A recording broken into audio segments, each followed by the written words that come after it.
안녕하십니까. 세브란스 병원 심장내과 부교수 이찬주입니다.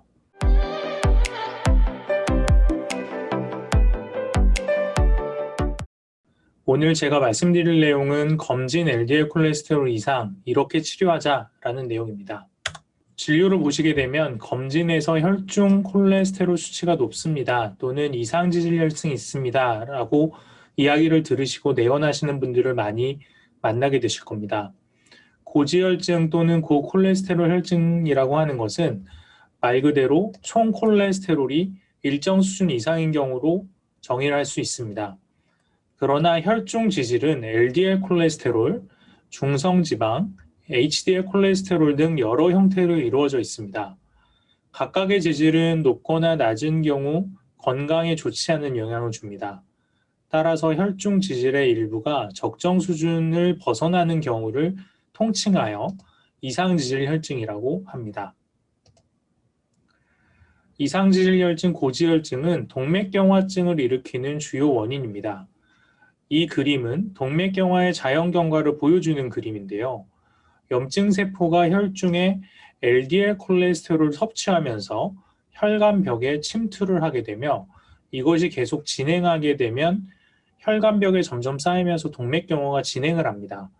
아래 그림과 같이 혈관 내경이 점점 좁아지면서 동맥경화가 진행을 하게 됩니다. 이런 동맥경화는 심혈관 질환의 주요 원인이 됩니다.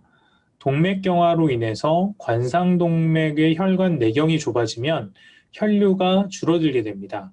이는 심한 통증을 유발하는 협심증이 되며 혈류가 갑자기 막히게 되면 심근경색이 됩니다.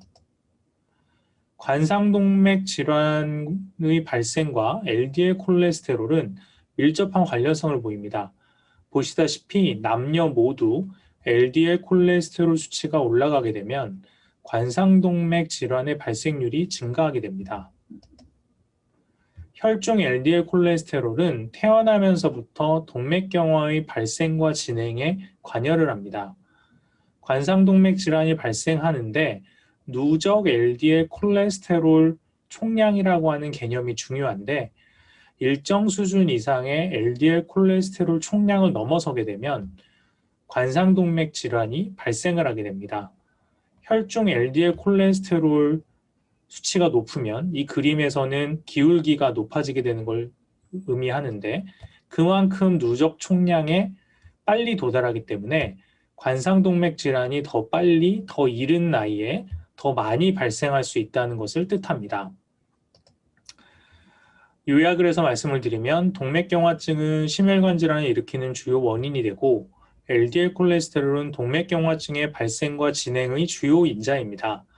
혈중 LDL 콜레스테롤이 높을수록 심혈관 질환이 더 많이, 더 빠르게 발생할 위험이 높아집니다. 따라서 검진에서 LDL 콜레스테롤이 높다라고 해서 오시는 분들을 그냥 지나칠 것이 아니라 심혈관 질환의 예방을 위해서 적극적으로 치료를 해줘야 합니다. 그러면 높은 LDL 콜레스테롤 언제 치료해야 할까요? 가이드라인 상에서 명백하게 LDL 콜레스테롤 목표치를 제시하고 있습니다. 다만 이 표에서 보시다시피 환자들의 위험도에 따라서 목표 LDL 콜레스테롤이 다르다는 점을 기억을 하셔야 되겠습니다. 결국 치료를 시작하기 앞서서 환자들의 심혈관 질환에 대한 위험도를 평가하는 것이 중요하겠습니다. 우선 초고위험군이라고 하는 것은 관상동맥 질환, 허혈성 뇌졸중, 일과성 뇌허혈 발작, 말초혈관 질환을 가지고 있는 환자들을 뜻합니다. 이미 심혈관 질환을 진단받은 사람들입니다. 이 사람들은 심혈관 질환의 재발 위험이 높으므로 철저하게 이상지질혈증, LDL 콜레스테롤을 관리해야 합니다. 다음으로 고위험군이란 경동맥 질환, 복부대동맥류, 당뇨병이 있는 환자들입니다.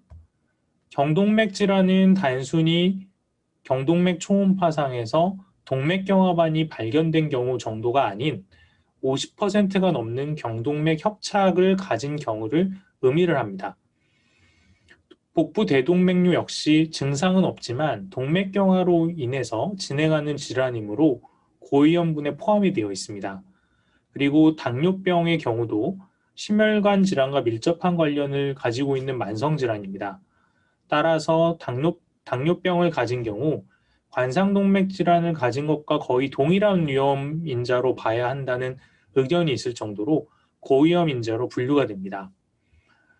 중등도 위험군과 저위험군 같은 경우에는 LDL 콜레스테롤을 제외한 나머지 주요 심혈관 위험 인자가 각각 2개 이상, 1개 이상인 경우로 정의를 하고 있습니다.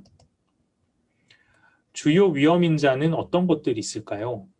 우선 흡연, 고혈압, 저 HDL 콜레스테롤, 그리고 연령, 남자의 경우 45세 이상, 여자의 경우 55세 이상입니다. 그리고 관상동맥 질환의 조기 발병의 가족력이 있는 경우에 또 주요 위험 인자를 가지고 있다고 할 수가 있고, 관상동맥 질환의 조기 발병이라는 것은 부모, 형제, 자매 중에서 남자는 55세 미만, 여자는 65세 미만에서 관상동맥 질환이 발병한 경우를 뜻합니다. 따라서 LDL 콜레스테롤이 높다고 해서 내원하시는 환자분들에게는 철저한 과거력, 가족력, 생활 습관에 대해서 물어보고 그에 따라서 위험도 평가를 해야 하겠습니다. 위험도 평가가 끝났으면 현재 LDL 콜레스테롤 수치를 확인하고 환자들의 위험도에 따라서 목표 LDL 콜레스테롤에 도달하기 위한 치료 방법을 결정해야 합니다. 보시면 기본적으로 생활습관 교정을 권고를 하고 현재 LDL 콜레스테롤이 목표치보다 높은 경우에는 투약을 시작을 합니다. 다만 중등도 위험군과 저위험군에서는 목표치보다 높은 경우 투약을 시작하라고 권고가 되어 있기는 합니다만 많이 높은 경우가 아니면은 생활습관 교정을 수개월 정도 해보고 나중에 다시 혈액 검사를 해보고 투약을 결정할 수 있습니다. 다만 LDL 콜레스테롤이 처음부터 190mg/dL 이상인 경우에는 고위험군에 속한다고 보기 때문에 미국 가이드라인에서는 즉시 투약을 시작할 것을 권고를 하고 있습니다. 그러면 어떻게 치료할 것인가? 요약을 해서 말씀을 드리면 환자들이 처음에 내원을 하면 심혈관 질환의 위험도를 평가를 해야 됩니다. 그래서 초고위험군인지 고위험군인지 중등도 위험군인지 어떤 위험인자들을 가지고 있는지 동반 질환들이 무엇이 있는지 가족력이 어떻게 되는지 생활 습관이 어떻게 되는지를 확인을 하셔서 위험도 평가를 하시고 그에 따라서 목표치보다 LDL 콜레스테롤이 높다고 한다면 스타틴을 투여를 하겠습니다. 스타틴을 투여하고 난 다음에 4주에서 12주 이내에 LDL 콜레스테롤을 측정을 해봅니다. 그래서 목표 LDL 콜레스테롤에 도달했는지를 확인해 보시고 목표 LDL 콜레스테롤에 도달 못했다고 한다면 최대 사용 가능한 용량의 스타틴으로 증량을 해보실 수가 있습니다. 만약에 그렇게 증량을 했는데도 불구하고 LDL 콜레스테롤에 도달하지 못했다고 한다면 다시 추가적으로 스타틴이 아닌 LDL 콜레스테롤을 떨어뜨리는 약제들, 대표적으로 에제티마이브, 또 에제티마이브를 사용함에도 불구하고 LDL 콜레스테롤이 계속 높다면 PCSK9 이니비터 같은 약제를 사용을 해볼 수가 있겠습니다. 그래서 요약을 해서 말씀을 드리면 심혈관 질환의 위험도에 따라서 목표 LDL 콜레스테롤 수치들이 다릅니다. 아래 표를 보시고 꼭 기억을 하시고요. 심혈관 질환의 위험도와 LDL 콜레스테롤 기저 수치에 따라서 치료 권고사항이 조금씩 다릅니다. 하지만 기본적으로 환자들에게 생활습관 조절을 권고를 하시고 투약 시에는 스타틴을 1차 약제로서 사용을 하면서 4에서 12주 이내에 다시 LDL 콜레스테롤 측정하시고 목표 LDL 콜레스테롤까지 도달했는지를 보고 그에 따라서 추가적인 치료 방침을 결정하시면 되겠습니다. 경청해 주셔서 감사합니다.